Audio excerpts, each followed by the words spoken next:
No me lo corrigió.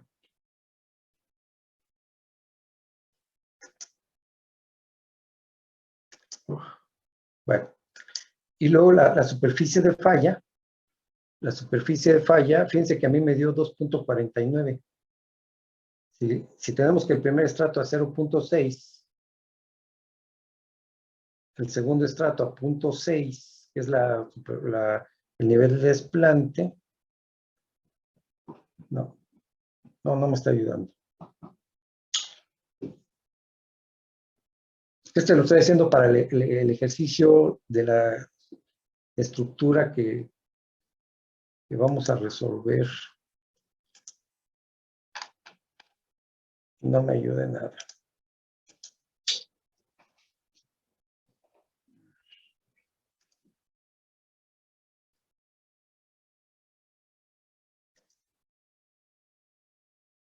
Ni el pizarrón, ni esto. Sí, vamos a tomar esa alternativa porque no me está respondiendo el sistema.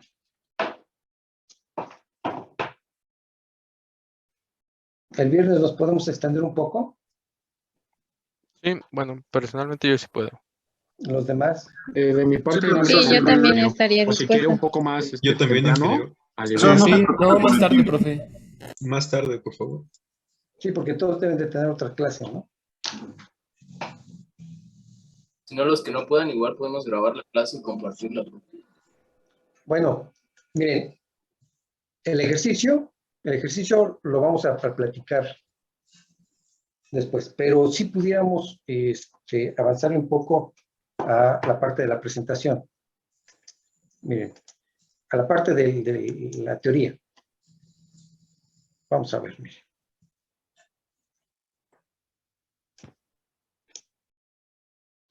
A esta sí le podemos avanzar un poquito. Bien, entonces, no hay nada que escribir. La parte que ahorita estábamos visualizando del ejercicio es, lo que tratamos de hacer era realizar un ejercicio con tres condiciones particulares. Una, con el nivel de aguas freáticas a este nivel, por arriba del nivel de desplante. Otro, aquí abajo, pero en una superficie que involucra a la superficie de falla. A ver si con el puro mouse lo puedo trabajar.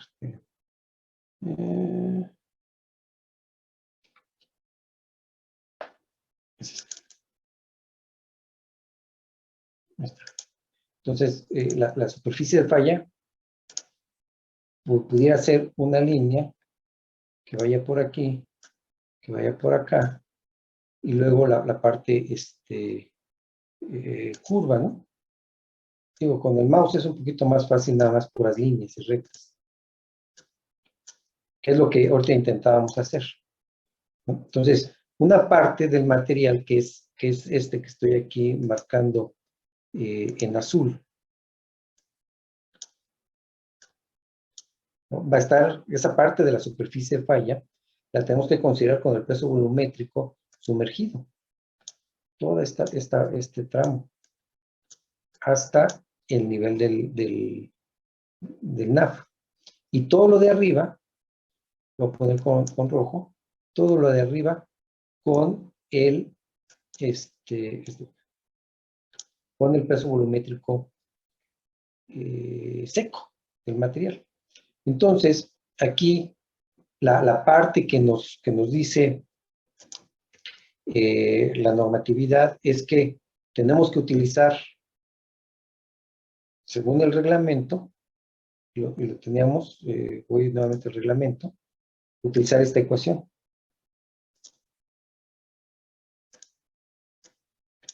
Esta ecuación la utilizamos aquí. ¿Bien?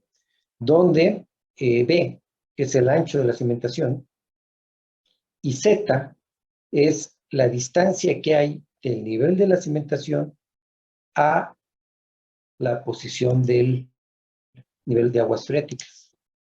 Se va a hacer esta distancia Z.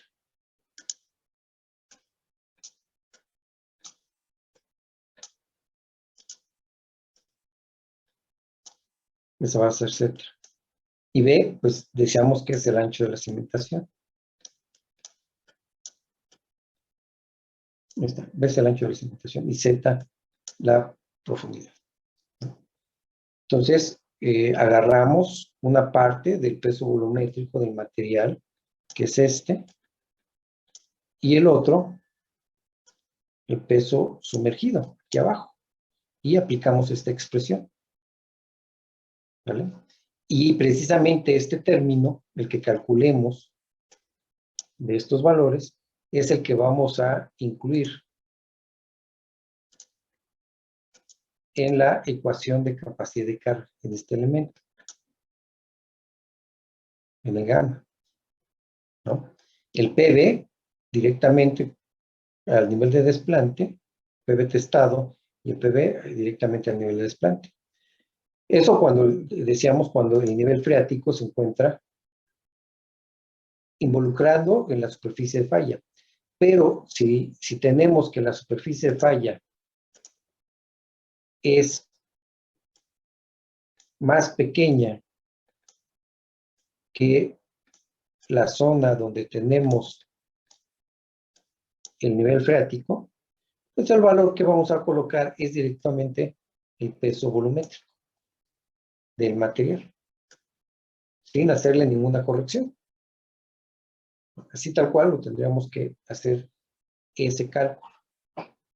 Es la corrección que nos proponen para poder incluir la condición de saturación del material. Ahora, no nada más esa condición pudiéramos tener cuando analizamos cimentaciones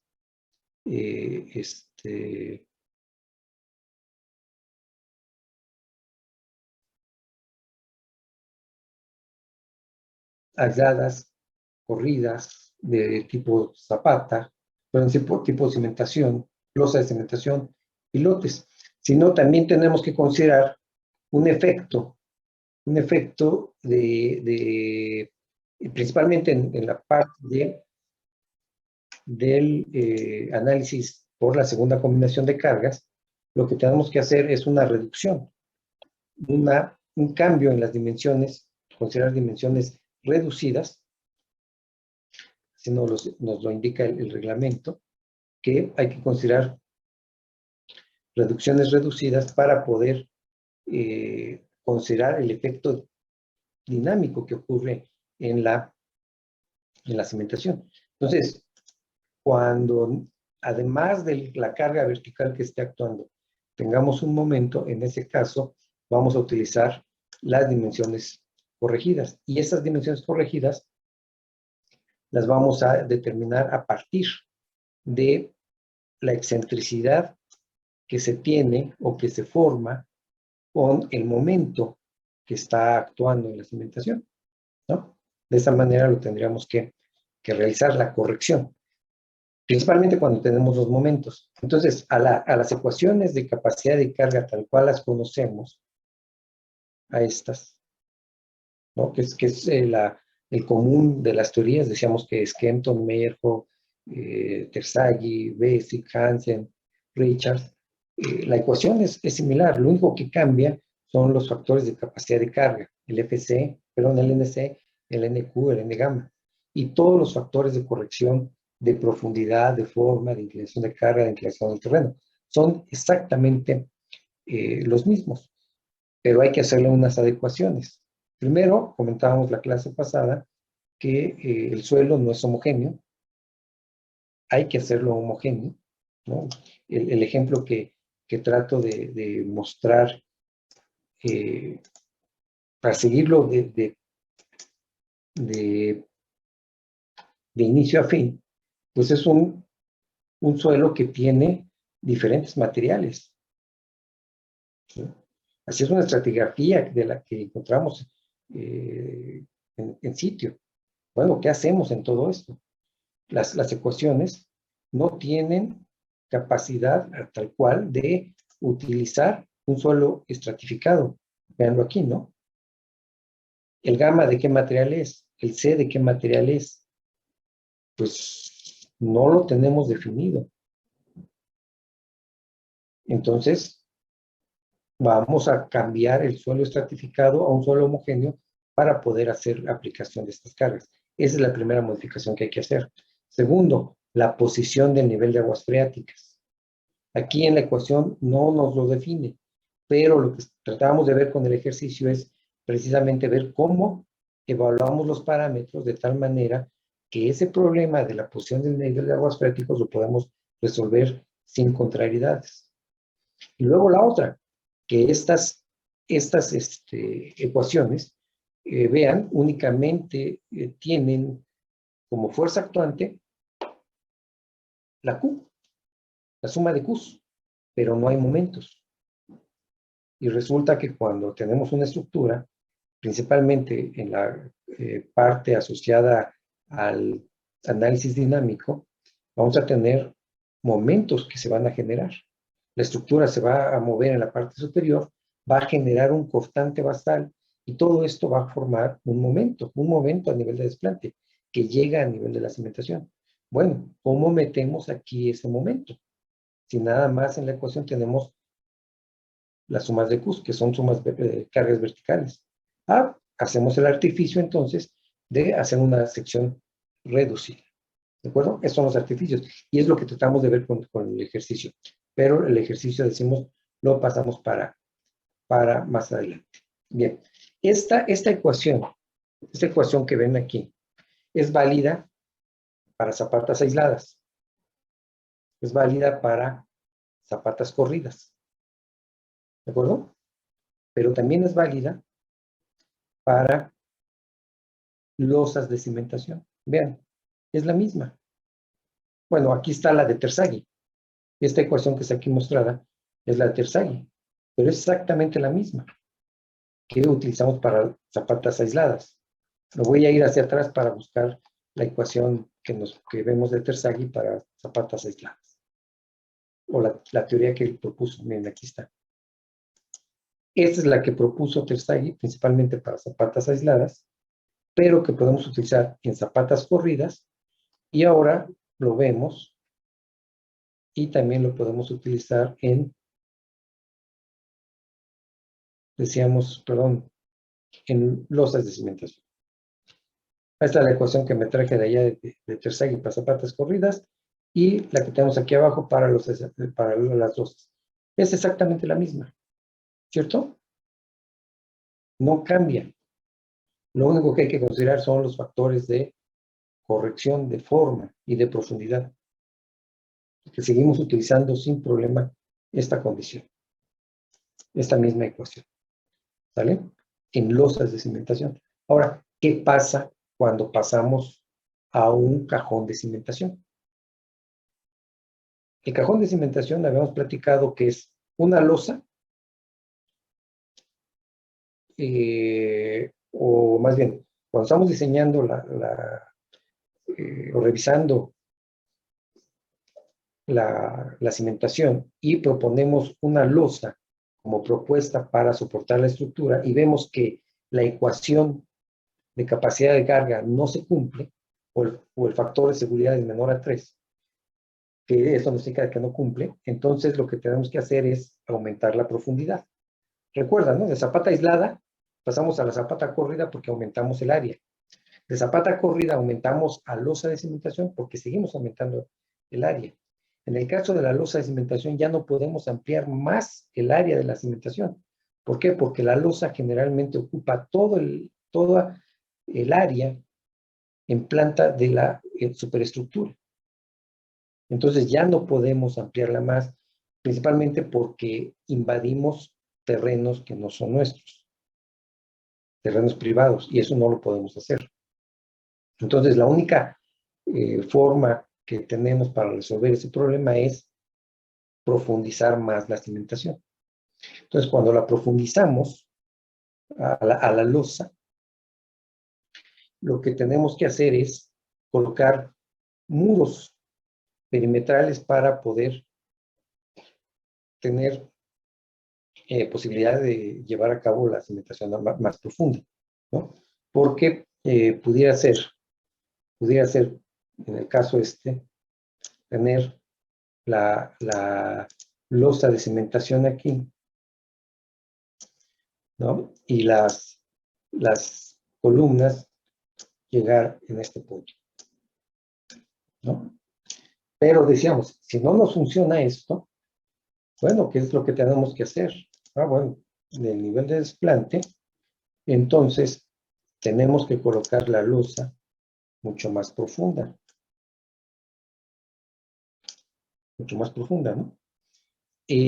Para ello, necesariamente tenemos que realizar la excavación.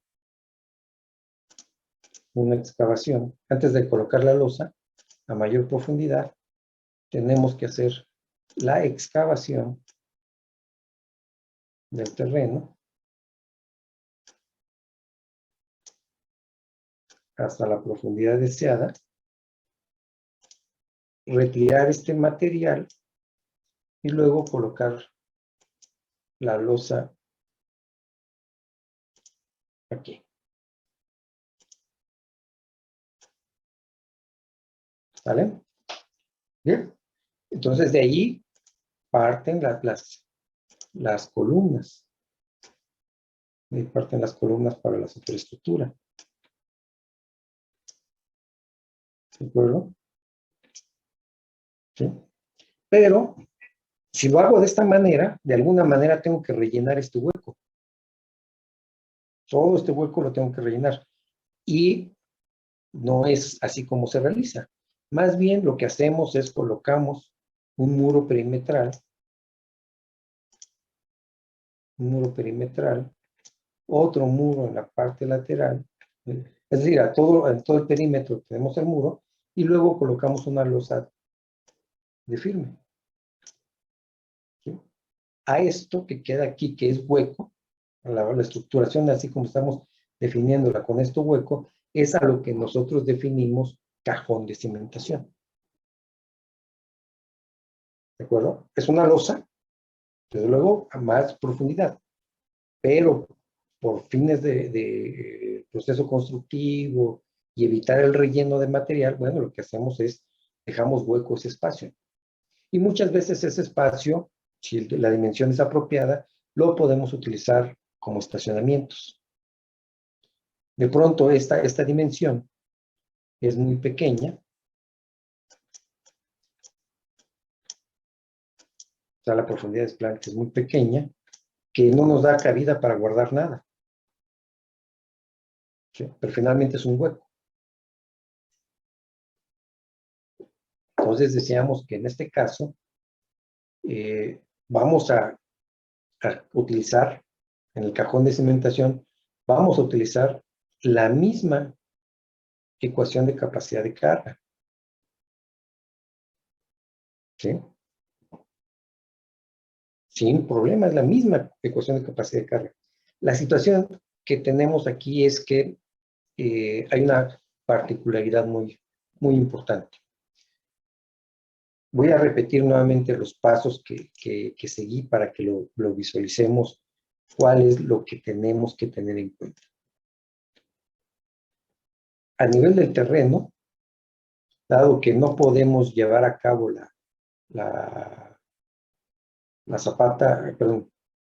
resolver la cimentación con una losa, tenemos que realizar una excavación. Bien.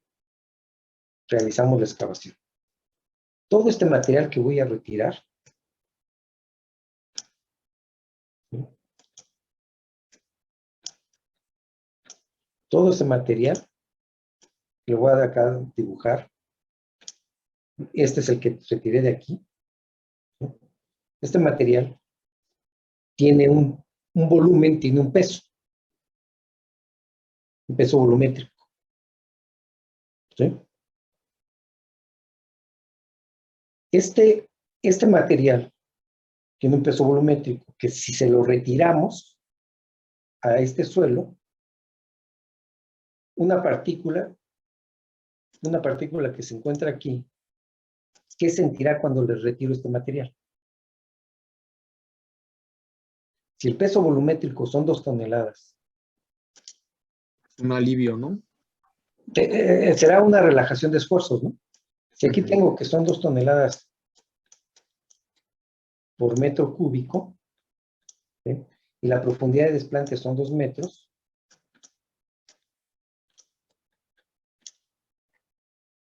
esta partícula, ¿qué es lo que va a sentir? ¿Qué le vamos a quitar? ¿Qué sentirá que le estamos quitando? Presión.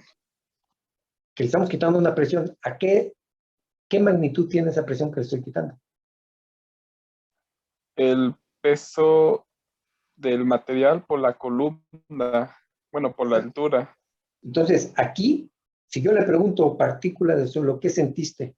Me va a responder, siento que me quitaron 4 toneladas por metro cuadrado. ¿Cierto? Sí, ingeniero.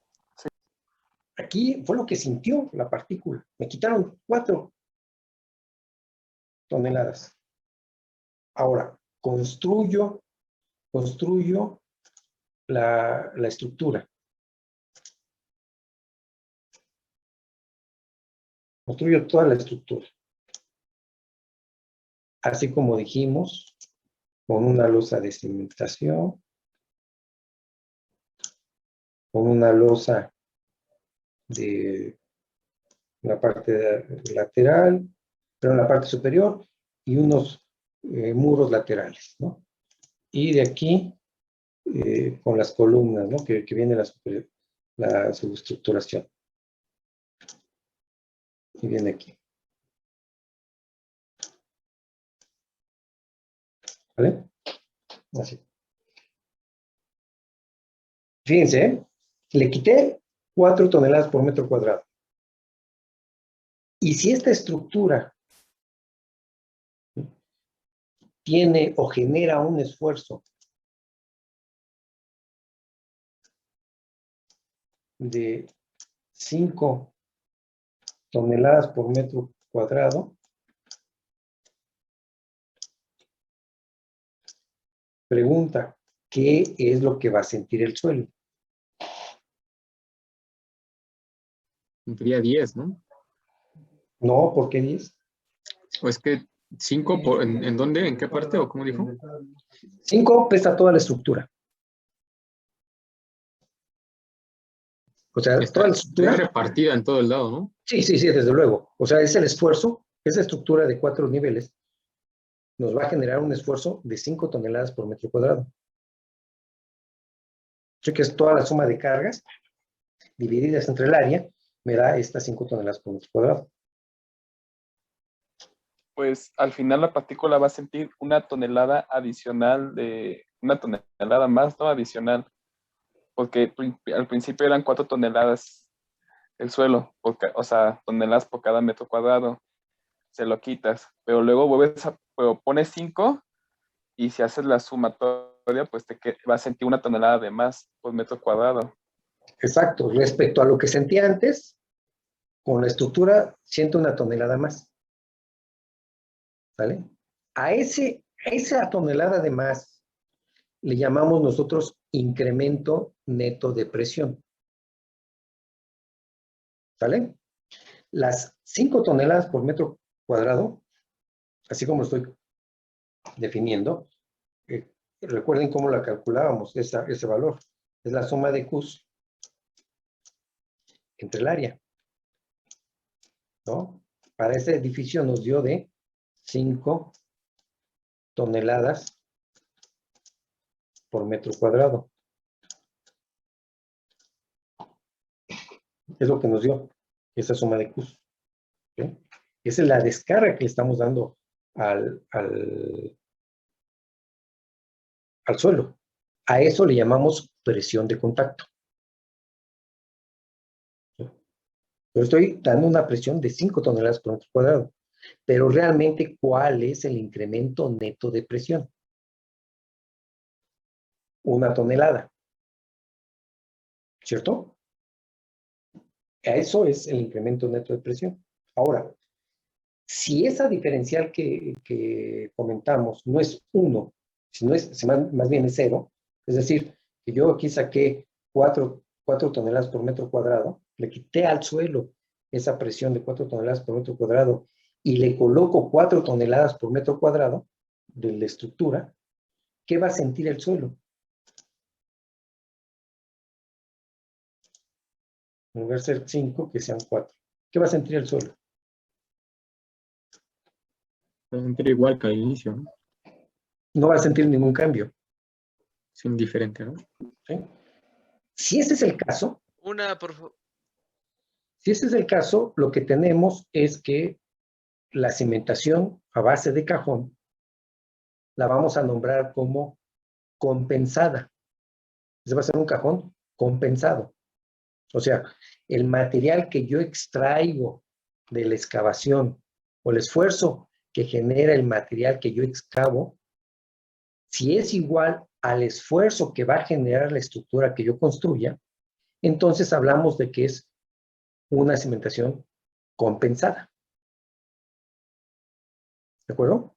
Ahora, si nos da un valor positivo, como el primer caso que vimos, que la presión que yo le estoy quitando es de 4 y le voy a colocar de la superestructura 5, entonces en ese caso tengo un incremento neto de presión de 1 tonelada por metro cuadrado y entonces ahí vamos a llamar que es una subcompensada. ¿Vale? Y vamos al caso contrario, que yo quito 4, pero nada más coloco 3. ¿Qué voy a tener? Voy a tener un valor menor al que estaba sintiendo el suelo originalmente. Entonces, en ese caso, tengo una sobrecompensada.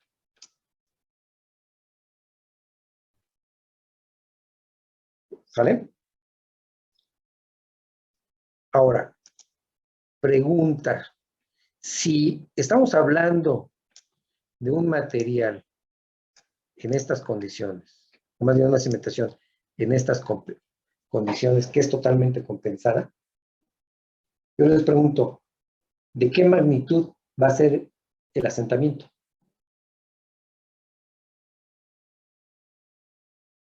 ¿Puedo repetir la pregunta, profe? Perdón. Si yo considero que es una cimentación totalmente compensada, ¿de qué magnitud va a ser el asentamiento que provoque la estructura? Pues en teoría cero, Ya ¿no? cero, ¿no? En teoría 0, efectivamente, ¿no? Tendremos otro efecto, a lo mejor el hundimiento regional, pero por la construcción de la estructura tiene que ser 0. ¿Verdad? Ahora, ¿qué pasa si yo extraigo 4 toneladas y nada más le coloco 4 toneladas por metro cuadrado y nada más le coloco 2? O sea, estoy en la condición de sobrecompensada. ¿Qué va a pasar con los asentamientos?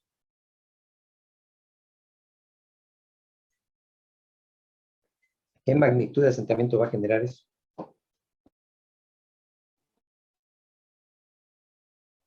Pues también nada, ¿no? Pues, ¿qué asentamiento? No. Sí le va a generar algo.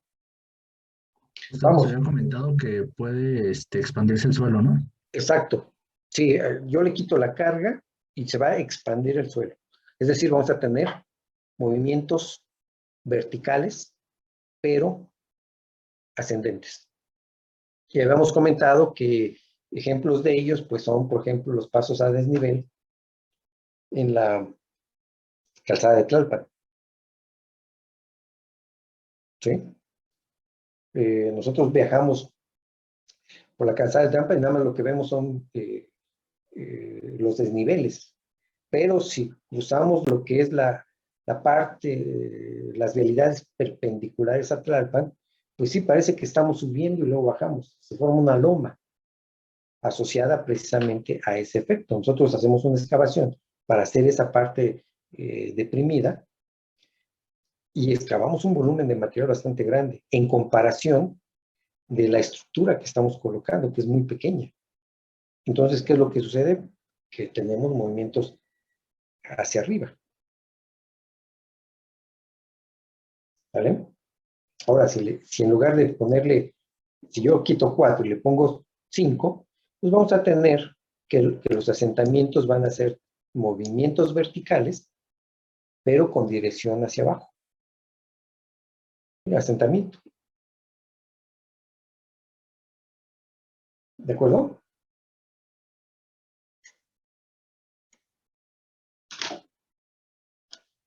Entonces, esto es la particularidad que tenemos que ver en las cimentaciones compensadas. En el diseño. Pero tenemos otro problema aquí importante. Y es que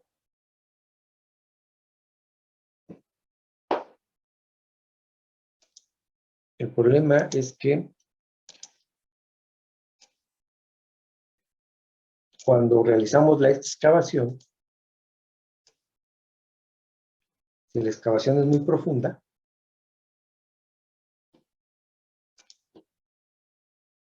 quitamos todo este material, vamos a pensar que lo quitamos todo de golpe y nos queda de esta manera. Bien. ¿Se acuerdan que les había comentado de la balanza de Kristianovich? Bueno, ¿qué pasa si coloco aquí nuevamente la balanza? Pues déjenme quitar esta.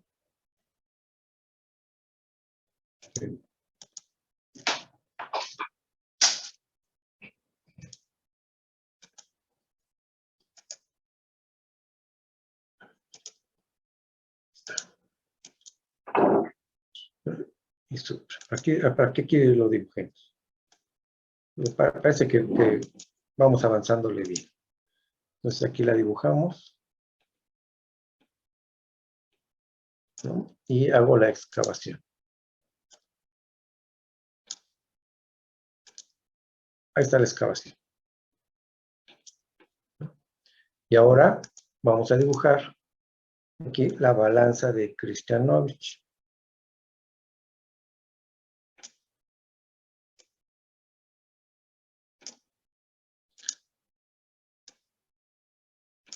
Más o menos así la balanza, ¿no? Y tiene los brazos, uno lo tiene de este lado y el otro hacia acá. Bien. Y la parte de la charola. La tiene aquí, la tiene acá y aquí. Y del otro lado, pues también la misma charola. O más bien tiene una charola similar. Ahí está. ¿Vale? Vamos. Y déjenme quitar esto nuevamente. Ahorita ya rápidamente lo dibujo nuevamente. ¿Qué pasa en este caso? ¿Cómo estaría la balanza? Si el suelo es este. Si está el suelo así, tal cual.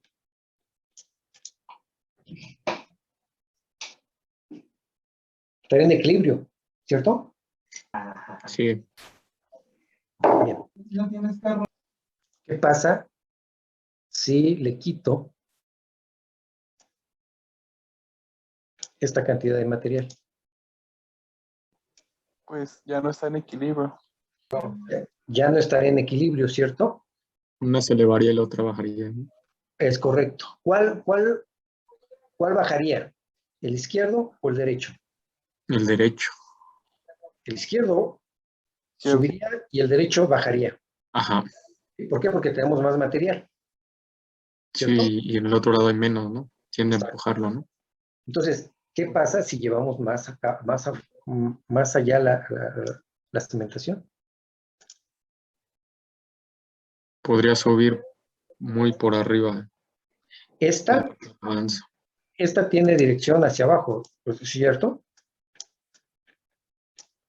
Mientras que este otro vaso lo tiene hacia arriba. ¿Vale? Por ese juego de los platos, ¿no? Uno sube y otro baja, necesariamente. A toda acción una reacción. Bien, lo que empezamos a ver cuando realizamos excavaciones profundas, lo que empezamos a ver es precisamente este efecto de movimiento de la balanza. Pero lo visualizamos que la parte inferior se va abombando.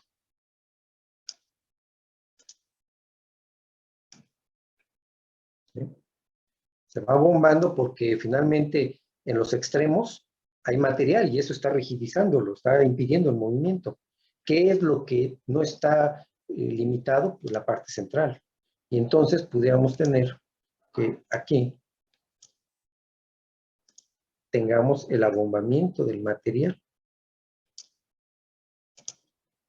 precisamente por el movimiento de los brazos de la balanza. Véanlo. Va fluyendo el material en la parte baja. A esta condición que estamos aquí viendo, es a lo que llamamos falla de fondo. ¿Sí? Cuando llevamos la excavación a una profundidad que va a rebasar una dimensión en específico, vamos a tener la falla de fondo. ¿De qué depende esa profundidad? Por depender de las características del suelo, de las propiedades del suelo, de la cuestión de la fricción, ¿no? Entonces, en función de esos dos parámetros, vamos a tener mayor o menor posibilidad de que se forme la falla de fondo, o que ésta se llegue a mayor profundidad o menor profundidad. ¿Vale? Entonces, cuando hacemos excavaciones profundas, particularmente hablando de cajones de cimentación, hay que verificar que la falla de fondo no se produzca, no se desarrolle. Finalmente es un proceso de capacidad de carga. Es la misma balanza de Krishnanovich que utilizamos para la parte de capacidad de carga, pero aquí estamos haciendo una excavación. Entonces, un punto muy importante que hay que revisar es que cuando estemos haciendo la excavación, no se nos desarrolle o no se nos genere la falla por capacidad de carga. Pero por falla de fondo. Falla de fondo. ¿Sí? Entonces, cuando tenemos esas situaciones que puede presentarse la falla de fondo, entonces el proceso constructivo, más bien el proceso de excavación del recinto donde vamos a colocar el cajón de cimentación, lo tenemos que ir construyendo o excavando en pasos, en diferentes etapas, ¿no? Entonces, no se hace la excavación completa así como la tenemos aquí. Si la excavación que vamos a tratar de formar va a ser esta, voy a primero a formar una excavación pequeña, ¿no? De ahí lo voy a seguir en otro tramo con excavación. En el momento que ya tengo este segundo tramo, puedo aumentar un poquito más la profundidad. Y entonces ya tengo aquí banqueado, ¿no? 2 banqueos.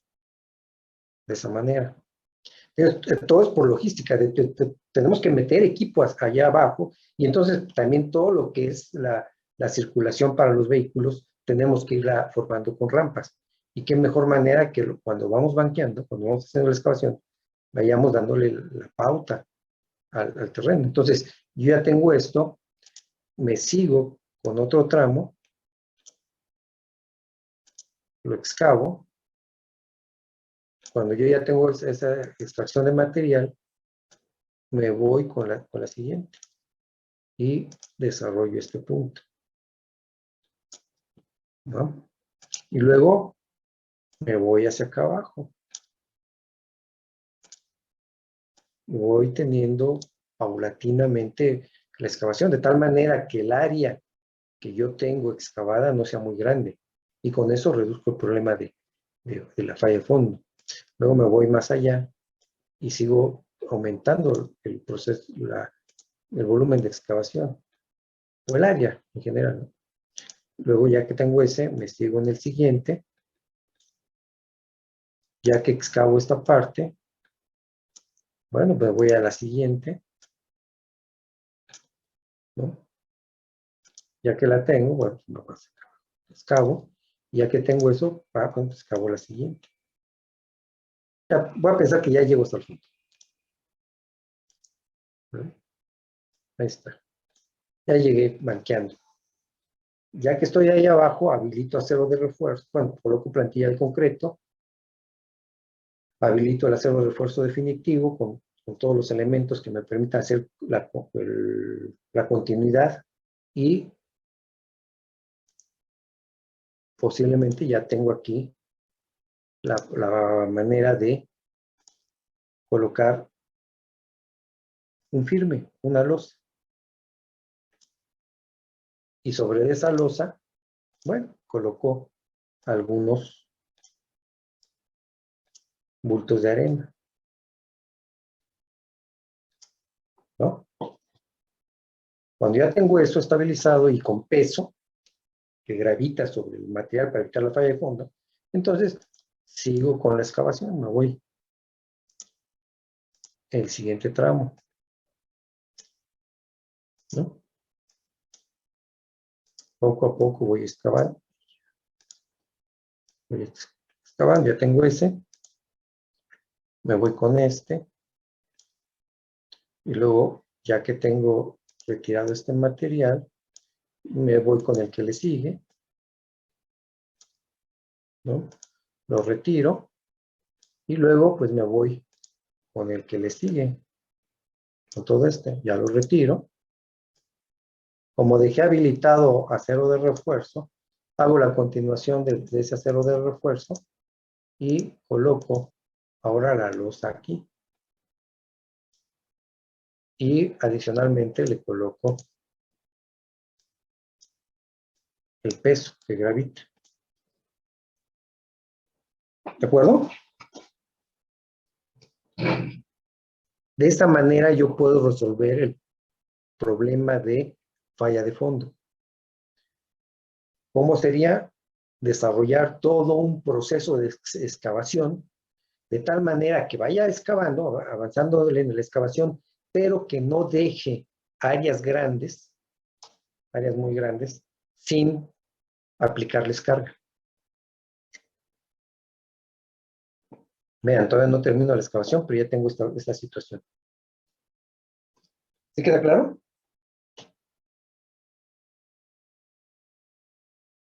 Sí, profe. Ahora, aquí hay otro problema. Hay otro problema. En la medida que yo voy excavando, tengo aquí una pared bastante alta, ¿no? Y entonces, de un lado no tengo nada y del otro lado tengo suelo. ¿Qué va a ocurrir ahí? Pues este material va a tratar de deslizar, se va a tratar de mover en esa dirección. ¿Cierto? Entonces, ¿qué tengo que hacer? Ah, bueno, en esa parte tengo que colocar o una tabla estaca, perdón, una tabla estaca. Puedo colocar un muro Milán, que es una tabla estaca, pero de concreto, es más continua, que me ayude a soportar el empuje de este suelo. Ese tema de empuje de tierras lo vieron en comportamiento, en mecánica de suelos, con Héctor Ledorreta, con Araceli, con Cristian, con Moreno Pecero, con Agustín de Munegui, ¿no? Y por ahí veíamos que el empuje activo, que el empuje pasivo, cómo calcularlos, que la resultante, cómo definir el diseño de este elemento de contención, de tal manera que soporte el material y no falle, ¿no? Entonces, cuando las excavaciones son muy grandes, estos elementos no pueden ser muy robustos. De entrada, porque si no estamos invadiendo el espacio de la cimentación. Entonces, generalmente colocamos elementos delgados, pero para ayudar a soportar el empuje, lo que hacemos es colocar de lado a lado troqueles.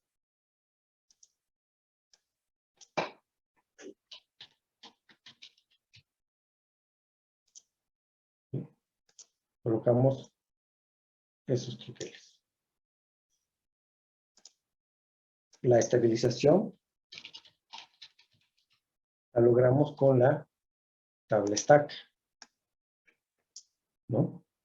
La tabla stack junto con los troqueles nos van a ayudar a controlar el empuje de tierras.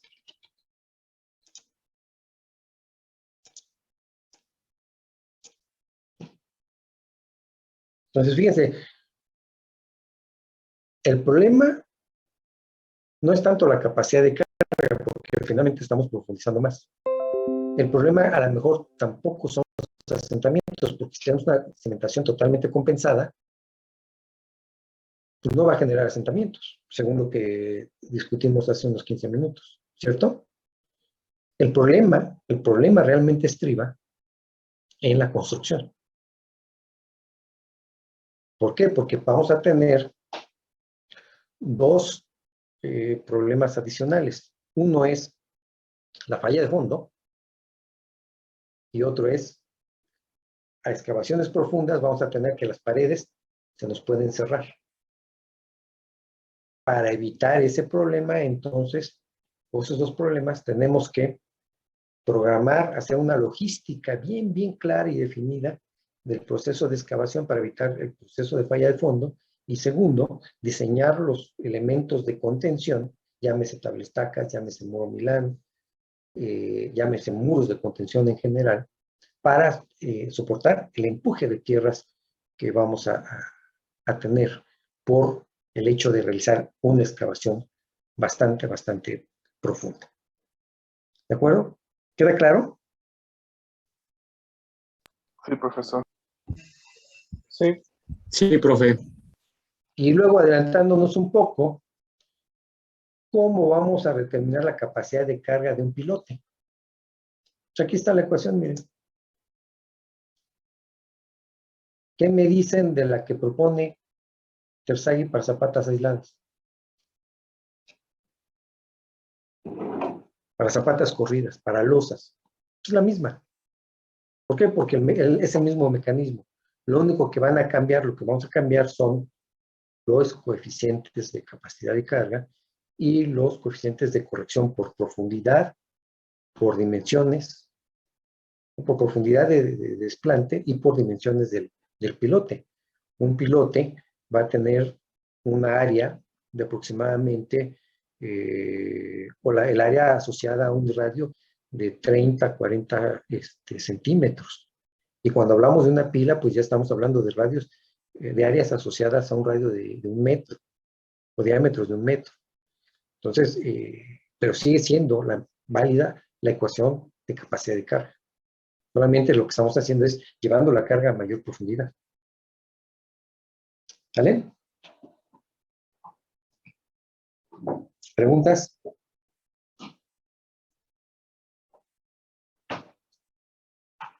Profesor, disculpe. Sí. De la tengo una duda. ¿Le puedo preguntar? ¿De cuál, perdón? De la tarea 3. Sí. Es que en el inciso 2 pide los círculos de Moore, pero le quería preguntar si se puede sacar el polo fijo porque no tenemos el esfuerzo cortante. No, precisamente lo que estamos buscando es el círculo. No vamos a obtener el esfuerzo cortante y normal en una superficie de falla en específico. A nosotros lo que nos interesa, perdón, lo que nos interesa es que, ¿dónde está la hoja limpia? Aquí está. Es que dibujemos una curva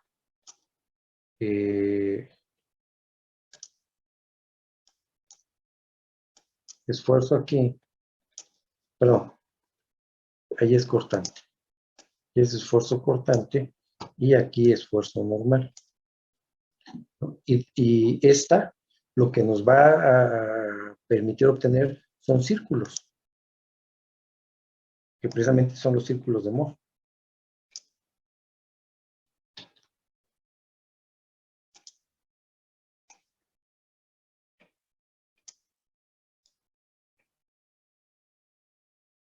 ¿Qué fue los círculos? Ah, perdón, se fue. Entonces tenemos esto. Vamos a dibujar, lo voy a dibujar directamente. Un círculo acá, otro círculo acá y otro círculo por allá, ¿no? Entonces aquí tengo cortante, aquí tengo esfuerzo normal. Resulta que este punto es el sigma C1 y este otro punto es el sigma D1. ¿Sí? ¿De dónde vienen estos datos? Ah, bueno, el sigma C1 es el esfuerzo de confinamiento de la primera prueba, del primer ensayo.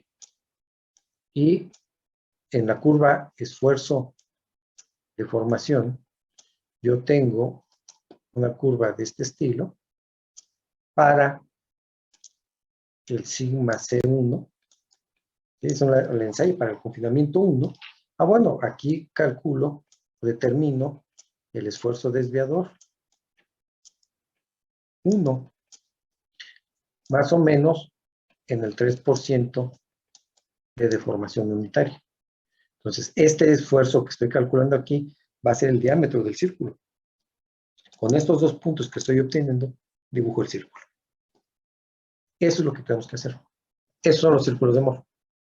¿Pero por qué me interesan los círculos de Mohr? Porque a partir de ellos voy a poder dibujar una recta que sea tangente a ellos, en donde tengo los parámetros inclinación de la recta y ordenada al origen, que me van a permitir evaluar la ley de resistencia.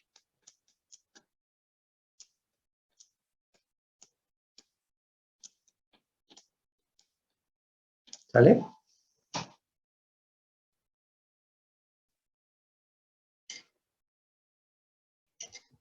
Cuando Sí, tratas, sí.